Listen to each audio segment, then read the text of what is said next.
Et bonjour les amis, alors en ce dimanche nous allons lire l'évangile selon saint Luc au chapitre 9, les versets 28 à 36 pour parler de ce que nous avons déjà vu chez Matthieu, c'est-à-dire la transfiguration. Et vous verrez, le texte n'est pas profondément différent par rapport à Matthieu. Or, environ 8 jours après ces paroles, Jésus prit avec lui Pierre, Jacques et Jean et Jacques, et il monta sur la montagne pour prier. Pendant qu'il priait, l'aspect de son visage changea et son vêtement devint d'une blancheur éclatante. Et voici que 2 hommes s'entretenaient avec lui. C'étaient Moïse et Élie, apparus en gloire. Ils parlaient de son départ qui allait s'accomplir à Jérusalem. Pierre et ses compagnons étaient écrasés de sommeil, mais s'étant réveillés, ils virent la gloire de Jésus et les 2 hommes qui se tenaient avec lui. Or, comme ceux-ci se séparaient de Jésus, Pierre lui dit « Mais maître, il est bon que nous soyons ici, dressons 3 tentes, une pour toi, une pour Moïse et une pour Élie. » Il ne savait pas ce qu'il disait. Comme il parlait ainsi, survint une nuée qui les recouvrait. La crainte les saisit au moment où ils y pénétraient. Il y eut une voix venant de la nuée. Elle disait « Celui-ci est mon fils. Celui que j'ai élu, écoutez-le. » Et au moment où la voix retentit, il n'y eut plus que Jésus seul. Les disciples gardèrent le silence, ils ne racontèrent à personne en ce temps-là rien de ce qu'ils avaient vu. Voilà ce triptyque, Moïse, Élie et Jésus, il est commun aux 3 synoptiques. Jean n'en parlera pas parce que Jean a décidé qu'il n'avait pas besoin. Vous savez que Jean, dans son évangile, part de l'hypothèse initiale que Jésus est le Fils de Dieu et donc il n'a aucune obligation d'aller mettre l'effigie de Jésus à côté de celle des autres prophètes. Voilà. C'est une tradition en fait qui est très ancienne. On sait que ça existait, tradition orale de l'Église du 1er siècle, que les chrétiens appréciaient fortement.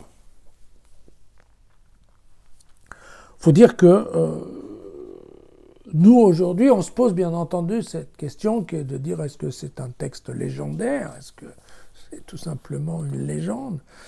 Ou bien est-ce que c'est le fruit d'une expérience mystique, une exaltation collective dans un moment de prière? L'un n'empêche pas l'autre d'ailleurs. En tout cas, c'est un condensé de littérature juive, puisque vous voyez que Moïse, avec ses 3 comparses, donc sont Jacques, Jean et Pierre, eh bien entendu, ça nous fait penser à l'Exode 24, au mont Sinaï, avec Moïse qui monte lui aussi avec 3 collègues. Et puis ensuite, bien entendu, la nuée nous fait penser au livre de l'Exode. La peau du visage qui rayonne, ça aussi c'est dans l'Exode, au chapitre 34, vous vous souvenez. Chaque fois que Moïse rencontre Dieu, son visage brille. Il prend l'habitude de se le voiler. L'ordre d'écouter le Seigneur, ça fait partie, celui-ci à mon fils, écoutez-le. Voilà, ça, on a ça dans le Deutéronome, c'est au chapitre 18, au verset 15, et puis dans le psaume numéro 2, au verset 7.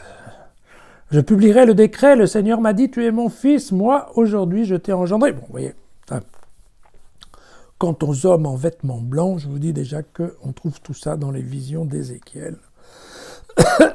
Donc ce sont les vieillards habillés en blanc qui seront là au jugement dernier. Donc ce texte est de toute façon tout à fait inspiré de la tradition de l'Ancien Testament. Bon. Pourquoi Moïse et Élie? Bien entendu, ce sont les 2 grandes figures de la tradition juive. Moïse, parce qu'il a reçu les tables de la loi, donc on considère que Moïse, c'est la loi, et que Élie, comme étant le premier des prophètes, dont on raconte l'histoire dans le premier livre des rois, il me semble, effectivement, on a bien la loi et les prophètes. Voilà. Donc on a bien la loi, les prophètes, le Nouveau Testament, si on veut bien. Voilà, c'est ce triptyque qui est d'ailleurs fortement inspiré. Ça, alors Luc, en plus, les fait discuter entre eux, nous présente le départ de Jésus pour Jérusalem comme une nouvelle exode. Voilà. Mais cette idée des trois figures qui parlent ensemble, c'est une représentation tout à fait culturelle grecque, qui est le polymorphisme des dieux. C'est quelque chose qui est ancré dans la littérature grecque, que Luc, bien entendu, pratique de très près. On rappelle que Luc était syrien, et il avait été éduqué dans la culture grecque. Voilà. Il y a la proposition de monter les trois tentes, là, cette proposition de Pierre. Alors bon, évidemment, Luc nous dit qu'il ne savait pas ce qu'il disait. Ben oui, ça tombe bien, ils le disent, parce qu'effectivement, on n'y comprend rien. C'est un peu bizarre, parce que d'abord, ça ferait un lien avec... alors, est-ce que c'est parce que les tentes de la fête des tentes, et à ce moment-là, vous savez, la fameuse fête de Sukkot, dans laquelle, encore aujourd'hui, les Juifs mettent des tentes sur leur balcon pour se souvenir des tentes de l'Exode, mais à la traversée du désert. Bon, ça ferait un lien de plus avec l'Exode. Bof. Ça paraît quand même un peu bizarre que Pierre se mette à imaginer qu'il allait faire des tentes pour mettre Moïse et Élie, qui sont quand même des figures plutôt divines que humaines. Donc ça paraît quand même un peu tiré par les cheveux. On ne sait pas trop ce que ça vient faire là. Voilà. De la même façon, d'ailleurs, le fils choisi, c'est un peu bizarre aussi dans cette rédaction, parce que Jésus soit le fils de Dieu, ça va. Celui que j'ai élu, y a-t-il d'autres fils? Bon, voilà. Ça pose un certain nombre de questions. On n'a pas forcément toutes les réponses. Voilà. Hein. Ce qui est certain, c'est que voilà, c'était un texte qui permettait en fait aux premiers chrétiens d'être rassurés. Pourquoi? Parce que, un petit peu comme les histoires de généalogie, ça permet de refixer tout le monde dans une certaine histoire.